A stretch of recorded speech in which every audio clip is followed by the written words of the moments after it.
YouTube, what is going on, man? It is your boy Fly Guy Only, man. Back at it again with another video. In today's video, we got a controller best optimal setup. Now, when I say best optimal setup, believe me when I say this, quote when I say this. Yes, this is a setup that more or less fits my play style, but you can utilize some of these things in your play style or in your setup too as well to get a better performance when it comes to aiming and stuff like that. So I always want to put that out there because I never like when people make, best controller setup video and stuff like that. Everybody doesn't play the same. You know what I'm saying? So got to put that out there to let folks know that this is more optimal for me, but you could take things from this video and use it to your advantage too as well. So let's go ahead and get into it, shall we? So first of all, we're gonna go over here to controller. And when it comes to controller, of course, our aim and input is controller. When it comes to our button layout, I know some people like to play on tactical. Me personally, I like to play on default. My controller of choice that I have is a Scuff Envision Pro with the paddles and stuff like that. So that's my controller of preference. I know some of y'all use Xbox controllers and Battle Beavers and stuff like that, but I use a Scuff. So my layout that I like to use is default. All right. Stick layout preference default. When it comes to your horizontal, vertical sensitivity and stuff like that, I play on the 66. I know some people like to play on the 5-5. Some people like to play on the 7-7. Some people like to play on 10-10, so on and so forth.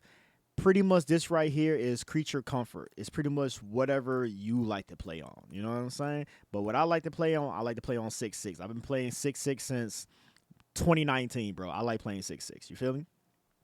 All right. So when it comes to all this right here, I believe of on default, all this is off. So don't worry about none of this, but all this is off.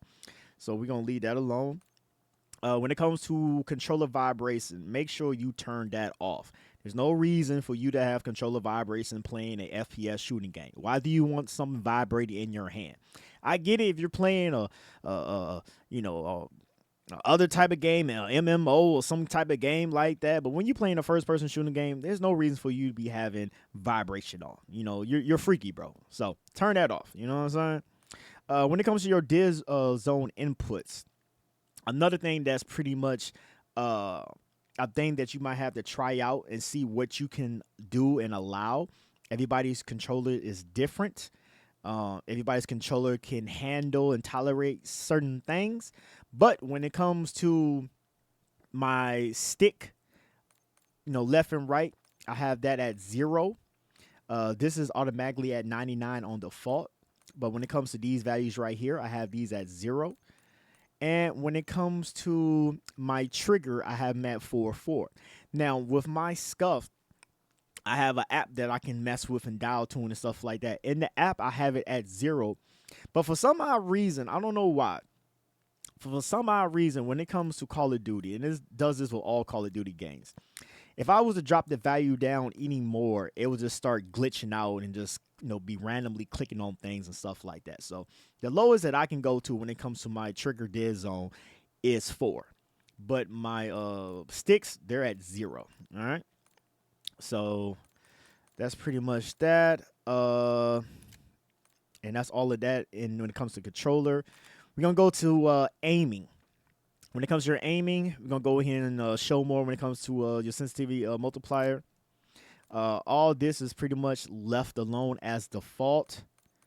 I believe on default this is already left at on standard, so leave that alone too as well. When it comes to advanced settings, all this when it comes up in here, I believe is left at standard. But if there's not, you can change it to standard, and that will help you out greatly. But one thing that you do want to pay attention to, though, is when it comes to your ADS. Now, I know for a fact this is not left on instant. It's left on this right here. You want to switch this to instant. This right here is going to make you ADS a lot better. It's not going to be no little delay or anything like that. Put it on instant. Put this on assist. And when it comes to your aim response curve type, I believe if I'm not mistaken, I believe it's left on standard, but put it to dynamic. Put it to dynamic. Don't have it on standard. Put it to dynamic. and you'll definitely have a better time, easier time when it comes to aiming and stuff like that, and triggering aim assist and stuff like that. Custom sensitivity, pro zoom, and stuff like that off. All this stuff right here is, it's left alone. I don't even mess with none of that stuff. Target aim assist, of course, you want to have that on. Motion sense behavior, you want to have that off. You can come up in here too as well and look at this.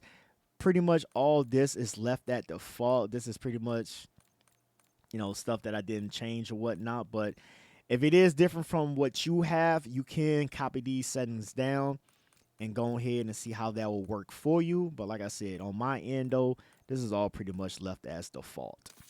All right, so we're gonna go ahead and get up out of there, and we're gonna go to movement. So when it comes to movement, the first thing I want to show y'all is on default, this is put as on, I believe. It's put as on. But you want to turn it to tactical sprint assist. That's what you want to do. Turn to tactical sprint assist and leave these values alone and stuff like that. That's already default, but leave those values alone. I mean, you can, bring down the delay if you want to, but for the most part though, leave those values alone. Melee assist off. Corner slice, I believe this is on. You want to have this off, so make sure you turn that off too as well. When it comes to slide dive behavior, I see some people changing it to hybrid. I was messing with hybrid for a minute, but to be honest with you, I don't really like hybrid. I really feel like with hybrid, it's like I really don't have control of my character's animations, what I want him to do, in this moment or in this movement or whatever. So I changed it back to tap to slide. I can still do all my little, army movements and stuff like that, but I just changed it back to tap to slide because with the little, with me having it on hybrid, it was pretty much like the game was trying to guess what I want to do in this situation, and it'll automatically do an animation when it was an animation that I wasn't trying to do. So you can go back and forth and play with this and see which one you like better. Like I said, I'm going back and forth between hybrid and tap to slide, but right now I'm rocking with tap to slide for right now. Off. Pretty much all this stuff right here is pretty much left as default. When it comes to this right here, I believe this is put as always. I believe on default is always, but you want to change it to free all. That's what you want to put it to. So change that to as well. More movement advanced settings and stuff like that. Toggle, move forward, off. Saying double tap to count to a sprint run and stuff like that. Plunge underneath, you want to put that as free. I believe that's on toggle too as well. You want to put that as free. And what is that? Sprinting door bash, you want to have that as on. You know what I'm saying? So got all that. Vehicle advanced settings and stuff like that. This is all left as default. I didn't change none of this stuff. You know what I'm saying? So all that's left as default.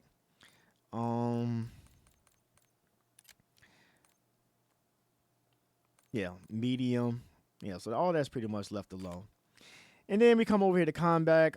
Pretty much a lot of this stuff as well is left on as default. You got a hold, you got ADS, you got a hold melee, apply all at once, hold, press. You know what I'm saying? Combat advanced settings. Like I said, all this is pretty much left as default. I really didn't, change none of these options or anything like that. But that's pretty much my controller settings that I have for BO6. Like anything, man, you're always constantly changing settings and values and stuff like that as you learn different things or start doing other things or whatever the case may be. But for right now, this is what I'm rocking with. And if you want to try it, you can go ahead and try it. See how it fits in your playing style or whatnot. But other than that, I hope you like the video, man. You already know we rocking Bullet Cooling and Schooling, man. Nothing but peace, love, and blessings, positivity, man. Make sure you follow me on all social media platforms. Go ahead and subscribe to the page, man, for more videos on BO6, man. I hope everybody's enjoying the game because I'm definitely having a lot of fun playing the game. But other than that, though, nothing but peace, love, and blessings, positivity. I'm up out of here, gang to the end.